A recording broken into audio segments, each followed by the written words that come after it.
గురూజీ, జగ్గంపేట నుంచి లక్ష్మీ కాలర్ లైన్లో ఉన్నారు, వారితో మాట్లాడదాం. హలో హలో, నమస్కారం అండి లక్ష్మి గారు. నమస్తే అండి. నమస్తే అండి. ఎవరి గురించి తెలుసుకోవాలనుకుంటున్నారు? అమ్మాయి గురించి అండి. తప్పకుండా అండి. అమ్మాయి పేరు నక్షత్రం చెప్పండి. విశాలండి. 1987 అండి. 27వ తారీఖు అండి, 12వ నెల. 27వ తారీఖు 10వ నెల. 12వ నెల అండి. 27వ తారీఖు 12వ నెల 1987 అండి. పుట్టిన సమయం 1 గంట మధ్యలో అండి. మధ్యాహ్నమా? రాత్రి 12, 1 గంట మధ్యలో అండి. ఓకే అండి. రాత్రి 12 గంటల నుంచి 1 గంటల మధ్యలో. అవునండి. అంటే తెల్లవారితే 28. అవునండి. 27వ తారీఖు రాత్రి, తెల్లవారితే 28. అవునండి. సరేనండి, మాట్లాడాను గురూజీతో. నమస్తే అమ్మా. నమస్తే అండి, మీ పాదాలు వందనాలండి. మా ఆశీస్సులు తల్లి, మా ఆశీస్సులమ్మా. మీ అమ్మాయి 27వ తేదీ రాత్రి, 28వ తేదీ ఉదయమా? అవునండి. అంటే 12, 1 గంట మధ్యలోనండి. అయాల శుక్రవారం రాత్రి ఏకాదశి అండి. అంటే అదే తారీఖు వచ్చిందన్నారండి. అప్పుడు రాసుకోలేదండి, తర్వాత రాసుకున్నామండి. అంటే అమ్మాయి ఉత్తరాభాద్ర నక్షత్రం తల్లి. ఉత్తరాభాద్ర నక్షత్రం అండి. ఉత్తరాభాద్ర నక్షత్రము, మీనరాశి. అమ్మాయికి చతుస్థానం చూపిస్తుంది. అమ్మాయి జన్మజాతకం నేను రమల శాస్త్రం చూస్తున్నాను. చతుస్థానం, షష్టమ స్థానం చూపిస్తుంది. ఏం తెలుసుకోవాలి మీ అమ్మాయి జాతకంలో? అదేండి, వాళ్ళు సంసారం అది బాగోలేదండి. సరిగ్గానే ఏది చేసినా అది పైకి వస్తలేదండి. ఏం అమ్మాయి ఎంత దాకా చదువుకోంది? ఎంటర్ చదివిందండి. 10th? ఎంటర్ చదివిందండి. ఎంటర్ చదివిందా? ఓకే. పెళ్లి చేసి ఎన్ని సంవత్సరాలు అయ్యా? 10 సంవత్సరాలు అయిందండి. 2 అబ్బాయిలండి. 10 సంవత్సరాలు అయిందా? అవునండి. మంచిది. జాతకం బాగుంది తల్లి. జాతకంలో దోషాలంటూ ఏం కనబడతలేదు, కానీ కుజ దోషం. నాకు ఒక అనుమానం అండి, ఎవరో చూసి చెప్పారంటండి, ఇద్దరు ఇడిపోతారని చెప్పారనేసి డౌట్ అండి నాకు. అలా చెప్పేశారా? మీకు ఎందుకు అంత డౌట్ వస్తుంది, విడిపోతారు ఇప్పుడు అని? వాళ్ళు చెప్పగానే అలాగే అనిపించిందండి నాకు. ఇంకా కాదమ్మా, 10 ఏళ్ల నుంచి కుటుంబం నిర్వహణ చేస్తున్నారు తల్లి వీళ్ళు. బాగా ఉన్నారండి. 2 పిల్లలు ఉన్నారు. అది ఎలా విడిపోతారు తల్లి? ఏదో చిన్న చిన్న మనస్తాపాలు, గొడవలు వస్తుంటాయి, కానీ కుటుంబం అన్న గొడవలు రాకుండా ఉంటాయా? అవునండి. మీ ఇంట్లో ఎప్పుడు గొడవలే రాలేదా?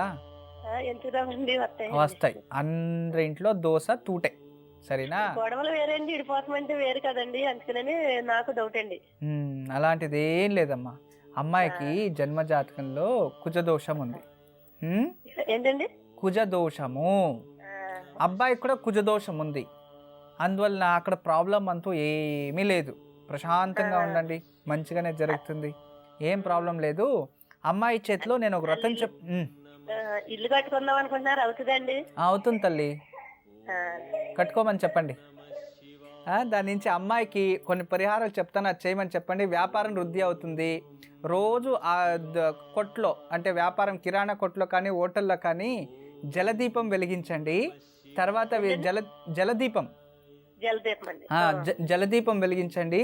తర్వాత విశేషంగా ప్రతిరోజు అమ్మాయి వెంకటేశ్వర స్వామి ముందు కొబ్బరి నూనెతో దీపం వెలిగించి ఉదయాన్నే వెంకటేశ్వర వజ్రకవచం చదువుకుంటూ ఉండి.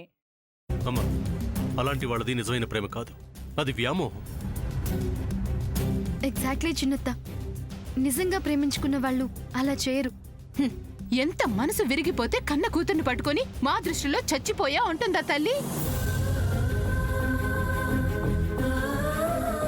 అది సరే అమ్మా, తన కూతురుతో తన మాట అనేటప్పుడు ఆమె మాటల్లో వ్యథ, కళ్ళల్లో బాధ గమనించావమ్మా? పెద్దబాబుకు బర్త్డే విషెస్ చెప్పు కూడా వెళ్ళాం కదా. ఊరికే ఎలా కాలిపోతుంది? మంట పెడితేనో పడితేనో తగలబడుతుంది.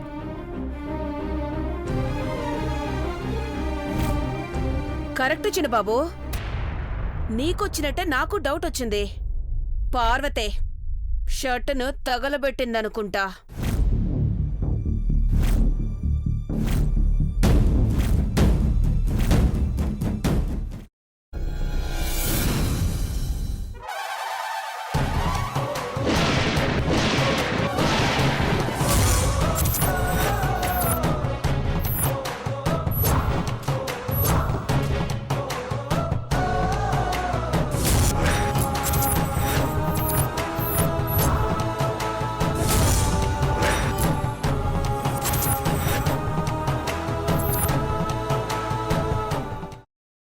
వేసుకున్న తర్వాత పొట్టు తీసేసి చాప్ చేసి పక్కన పెట్టుకోవాలి.